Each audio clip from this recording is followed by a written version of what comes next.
Bonjour, bonjour à tous, merci. Nous sommes en direct sur KTV, Cozy FM et sur le live Facebook de KTV. Dans ce second temps de parole consacré à l'actualisation mensuelle, nous parlons de Pôle emploi avec son directeur qui est présent ce matin. C'est Jean-Christophe Baclouty qui est avec nous. Monsieur le directeur, bonjour et bienvenue.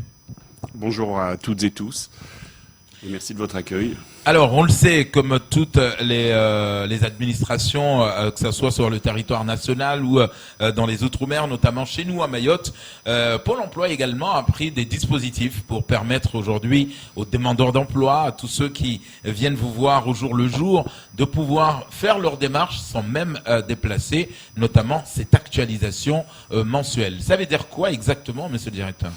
Alors ça veut dire déjà d'une part qu'un demandeur d'emploi il a des droits mais il a aussi des obligations et son obligation première c'est de déclarer sa situation toutes les fins de mois pour pouvoir déclencher son paiement s'il a le droit à des prestations et en tous les cas maintenir sa qualité de demandeur d'emploi. Donc tous les mois entre le 28 du mois précédent et le 15 du mois en cours, donc ici entre le 28 avril et le 15 mai, les demandeurs d'emploi doivent déclarer leur situation, nous dire s'ils sont toujours à la recherche d'un emploi, s'ils ont été en formation, s'ils ont travaillé, combien d'heures ils ont fait, enfin, etc. Et avec tout ça, nous, on va opérer au calcul nécessaire, indemniser si on doit indemniser, si la personne est en dessous des seuils, et maintenir dans tous les cas la qualité de demandeur d'emploi si la personne nous dit qu'elle est toujours à la recherche d'un emploi. Voilà. Donc ici à Mayotte, la difficulté, c'est que le taux de pénétration d'Internet dans les foyers mahorais est quand même relativement faible. Puisque je crois qu'on est aux alentours des 35%. Et nous, l'actualisation se fait par Internet. Donc ça veut dire qu'entre le 28 et le 15 de chaque mois, on a une population qui arrive en masse pour pouvoir utiliser donc nos bornes télématiques et pour pouvoir déclarer leur situation. Dans la mesure où actuellement ce n'est pas possible puisque nous sommes fermés, nous assurons donc le travail en télétravail, le maximum en télétravail. Dans la mesure où nous sommes fermés aujourd'hui, donc nous ne pouvons pas recevoir ce flux et il fallait trouver une solution pour que les gens restent demandeurs d'emploi et ceux qui pouvaient prétendre à des allocations puissent continuer à les recevoir. Donc on a opté, et c'est le seul territoire de toutes, même des autres DOM, c'est le seul territoire à Mayotte où on a opté pour une actualisation automatique, c'est-à-dire qu'on a maintenu la qualité de demandeur d'emploi, quelle que soit la situation des demandeurs d'emploi, même si ceux-ci avaient de l'activité réduite antérieurement, ce qui implique que quand on sera en reprise, on va reprendre contact avec ces gens, on va leur redemander s'ils ont eu de l'activité, parce que, alors peut-être qu'en avril ils en auront pas eu parce que la situation oblige, mais en mars, entre le 1er et le 16, ils ont très bien pu avoir de l'activité, ou de la maladie d'ailleurs, parce que c'est pareil. On va leur demander donc s'ils ont eu de l'activité, ils vont devoir nous déclarer cette activité. Cette activité va être source génératrice d'un indu, on va dire, d'un trop perçu auquel on prendra les mesures nécessaires pour s'arranger et de toute manière ne pas acculer les gens et les mettre dans des situations précaires, puisqu'il y a toujours possibilité de s'arranger pour un échelonnement ou différentes solutions. Voilà. Alors ça n'empêche pas, monsieur le directeur, justement, celui qui a aujourd'hui la possibilité, par exemple, d'actualiser de chez lui directement parce qu'il a Internet, par exemple de déclarer sa situation. Il avait eu une activité au mois de mars où il était en arrêt maladie au mois de mars. Il peut quand même sans même si aujourd'hui l'actualisation, ça y est, vous avez enclenché l'actualisation automatique, mais il peut quand même signaler, tiens, mois de mars j'ai été en arrêt maladie ou j'avais une activité. Il peut quand même le faire, même si cette actualisation. Alors pas par l'applicatif informatique, puisque nous l'actualisation elle a été faite dès l'ouverture de l'actu. Le 28, elle a été faite automatiquement pour tout le monde. Donc aujourd'hui, elle est faite et on peut pas revenir dessus. Et du reste, tous les demandeurs d'emploi qui peuvent prétendre à des allocations seront payés dans les premiers jours du mois de mai là. Et le mois dernier, c'est ce qui s'est passé. Le 3 ou le 4 avril, 100% des demandeurs d'emploi susceptibles d'avoir une indemnisation étaient payés à Mayotte, puisque cette actualisation a déclenché le paiement. C'est l'actualisation qui déclenche le paiement. on va parler de reprise, parce que de reprise il va y avoir, des confinements il va y avoir, il y aura plus de travail, j'imagine, pour vous. Comment vous allez vous organiser pour accueillir forcément plus de monde? Il y aura peut-être plus de dégâts au niveau du chômage. Comment ça va se passer pour vous? Alors aujourd'hui, il faut savoir que on planche quand même sur la reprise, même si nous n'avons pas de date effective. Donc nous, on planche comme si on était en reprise le 11. De toute manière, si c'est après, on décalera. Hein. C'est pas, il vaut mieux être prêt en avant que en retard, en avance de phase, qu'en retard. Donc ça, c'est pas du tout une difficulté. Donc aujourd'hui, à partir de la semaine prochaine, on va commencer à aménager nos accueils avec les équipes de direction pour justement le respect de ces gestes barrières. Il faut savoir que on s'est équipé et on cherche à s'équiper avec la difficulté que ça représente à Mayotte de tous les matériels qu'on pourrait trouver. Donc si jamais d'ailleurs on était à la recherche de plexiglas, donc on en a commandé quand même pas mal sur le territoire, on a réussi à en trouver, mais on en attend de métropole avec. Il y en a qui arrivent avec de fret, et je notais que, excusez-moi, mais d'ici vendredi ou samedi, il y a pas mal de fret qui arrivent avec justement ça. Du plexiglas. Ouais. D'accord, donc c'est parfait. Non, c'est ce que vous avez indiqué dans le fret. Il y a un événement qui va arriver, j'espère qu'il y en aura aussi pour vous. Excellente nouvelle. Nous, on a trouvé des producteurs locaux, en tous les cas, hein, des entreprises qui nous ont fabriqué ça. Donc c'est parfait. On s'équipe, comme tout le monde, hein, en gel, en masque, en lingette, voilà, en bande de sécurité pour mettre au sol. Voilà. Et ce qui prédomine en tous les cas, c'est le maintien du télétravail, hein, puisqu'on aura un nombre maximum de présences à respecter dans nos agences. Maximum de présence, à la fois pour les conseillers de Pôle emploi, mais aussi les demandeurs d'emploi. Donc ça veut dire qu'au-delà d'un certain seuil, il faudra attendre. Et de toute manière, nous, la consigne, ça va être de ne plus recevoir sur flux, sauf extrême urgence. On peut y avoir des gens qui arrivent avec des situations particulières. Donc ça, ce sera laissé quand même un peu à la main du management de l'agence qui jugera de l'urgence ou pas. Et en tous les cas, on va favoriser la prise de rendez-vous. C'est ça, c'est-à-dire que vous allez refuser le flux, vous allez favoriser le rendez-vous, parce que le problème qu'il y a, on l'a vu à la Poste, on l'a vu dans différents endroits, c'est dedans les gestes barrières, mais dehors, il y a 200 personnes massées, proches, pour attendre de rentrer.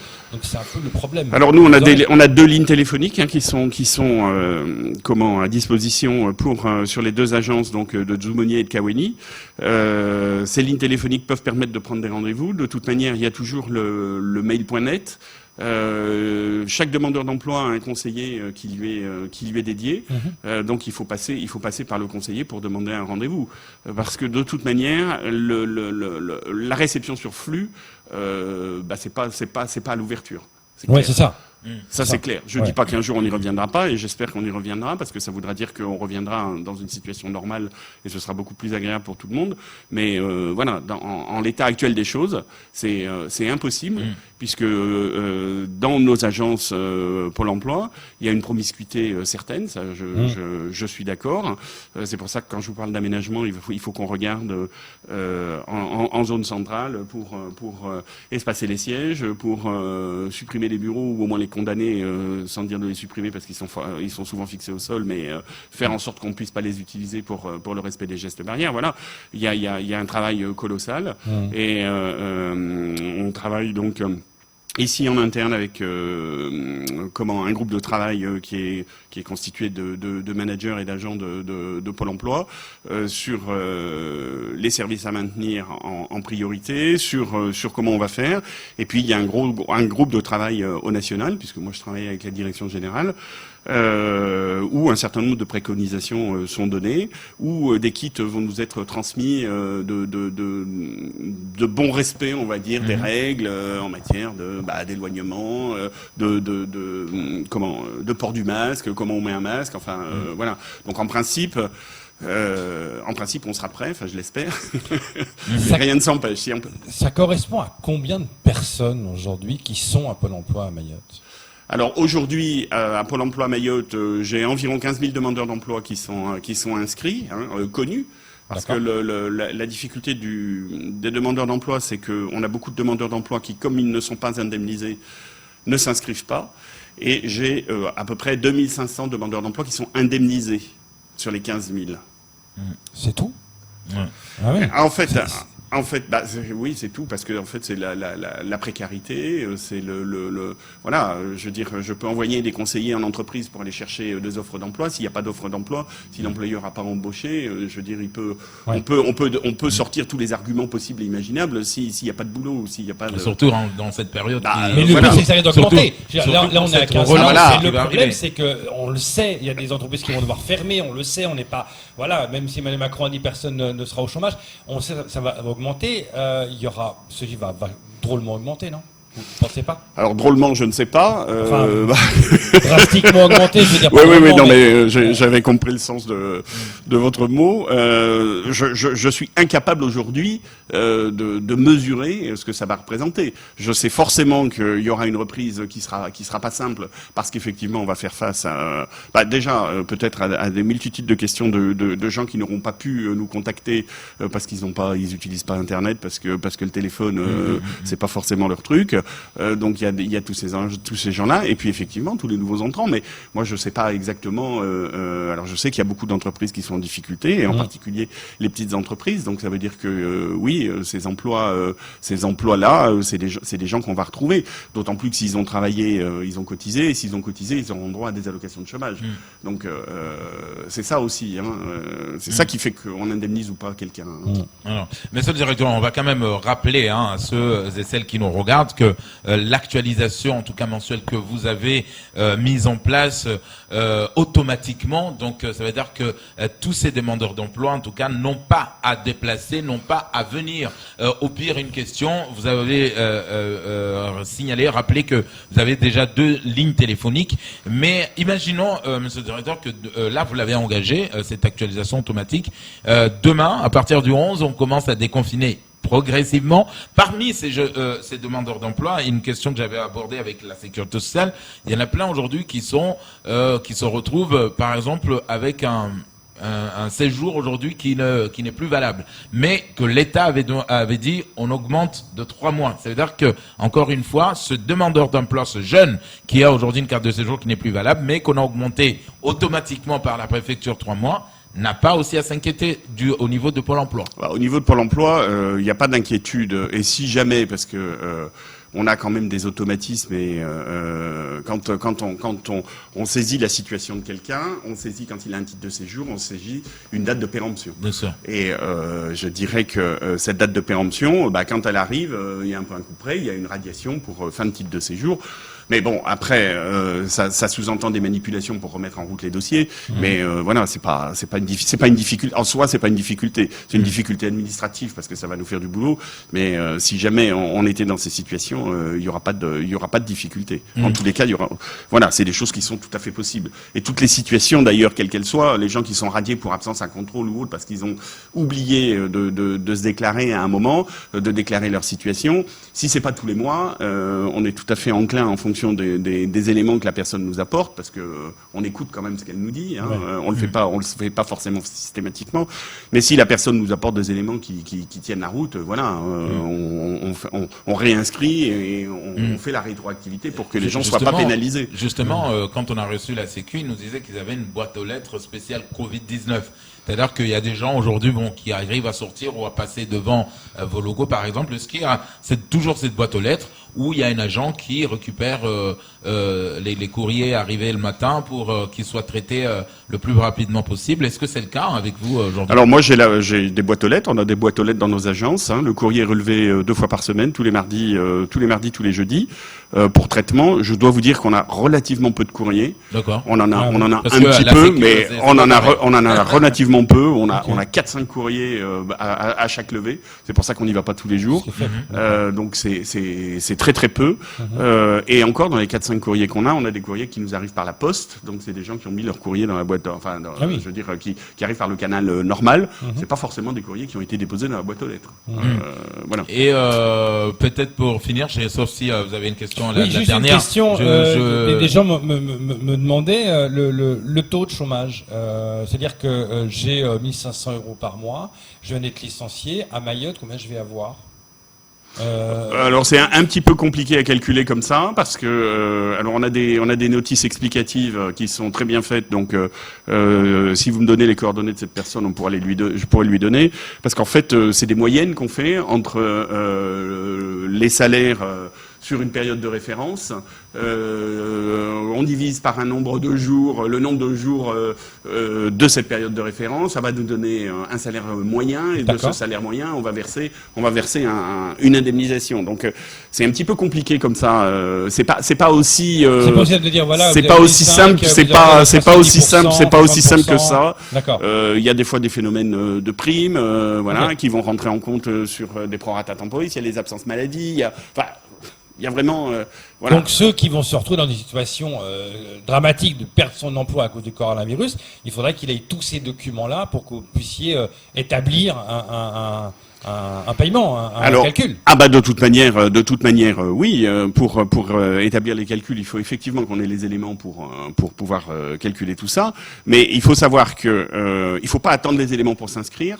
Parce qu'il faut distinguer deux choses, la qualité de demandeur d'emploi et l'indemnisation. Vous pouvez être demandeur d'emploi sans être indemnisé. Et le fait d'être un demandeur d'emploi, ça vous permet d'accéder à tous les services de Pôle emploi. Pôle emploi.fr pour avoir les offres d'emploi, etc., etc. L'indemnisation, qui est cruciale, ça, je le reconnais, parce que si on veut se projeter, il faut que quelque part on sache à peu près à quoi on peut prétendre, enfin, etc., tout ça et tout. Oui, mais il ne faut pas retarder l'inscription tant que, en attendant ces pièces, parce que parfois on a quand même un tissu économique avec des employeurs, des petites entreprises, des employeurs qui ont des difficultés pour remplir ces documents, qui passent par des comptables. Voilà, ça prend un certain temps. Et je veux dire, si ça prend 2 mois, il y a 2 mois qui ont été perdus entre, par exemple, la date de licenciement, si c'est aujourd'hui le 30 avril, si on attend le 1er juillet, on aura perdu 2 mois bêtement, et on n'aura pas eu accès à tous les services de Pôle emploi, et c'est bien dommage, parce que le conseiller est dédié, le conseiller dédié, il est dédié dès le départ.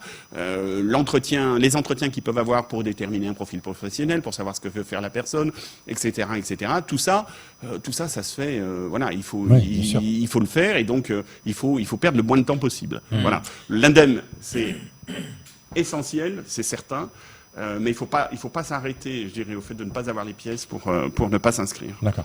Dernière question avant de vous libérer, monsieur le directeur. La question m'a été posée par un jeune avant, quand j'avais annoncé votre arrivée, qui nous disait, avant même le confinement, juste avant le confinement, il y avait quelques jeunes qui avaient déjà obtenu des rendez-vous d'entretien, que ce soit en entreprise ou peut-être pour une formation.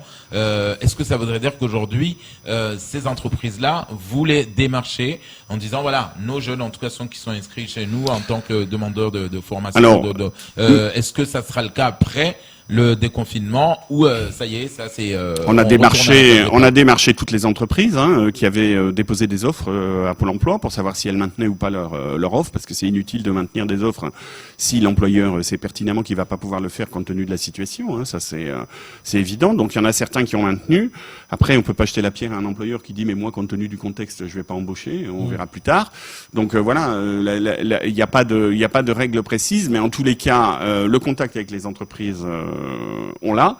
Là, idem, les conseillers entreprises de Pôle emploi ont pris attache auprès des employeurs pour savoir ce qu'il en était.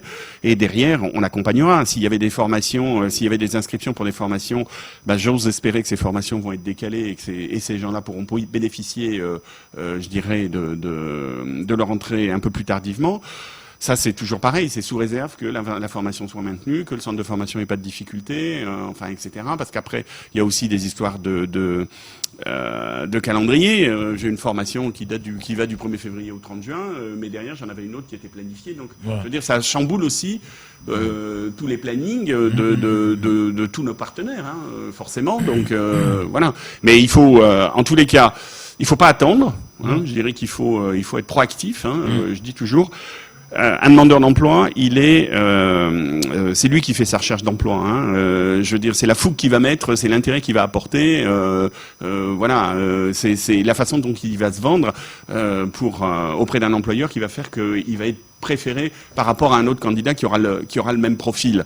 Voilà, nous on peut accompagner les gens, on peut les aider dans ces démarches-là. On a différents ateliers, on a différentes choses.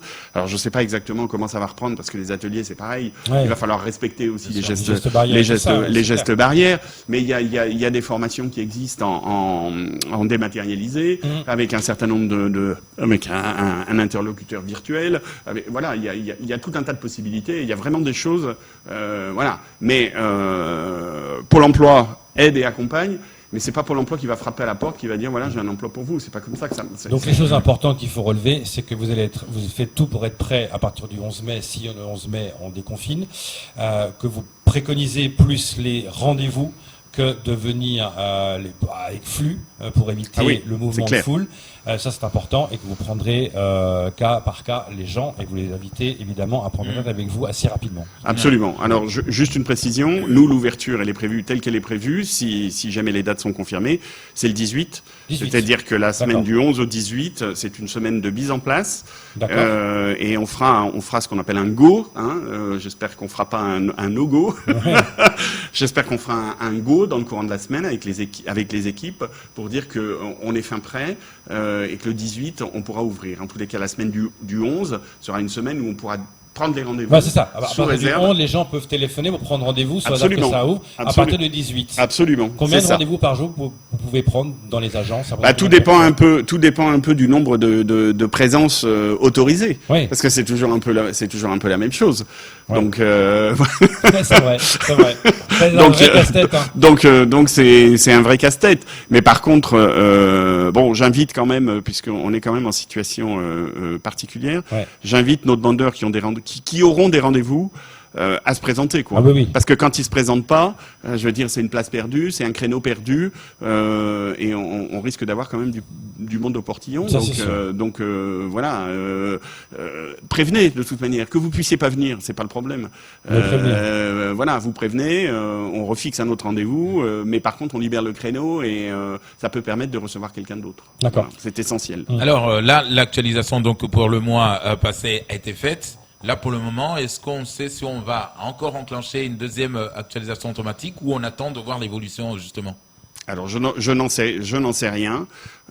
Pour l'instant, moi, j'ai pas pris mes dispositions.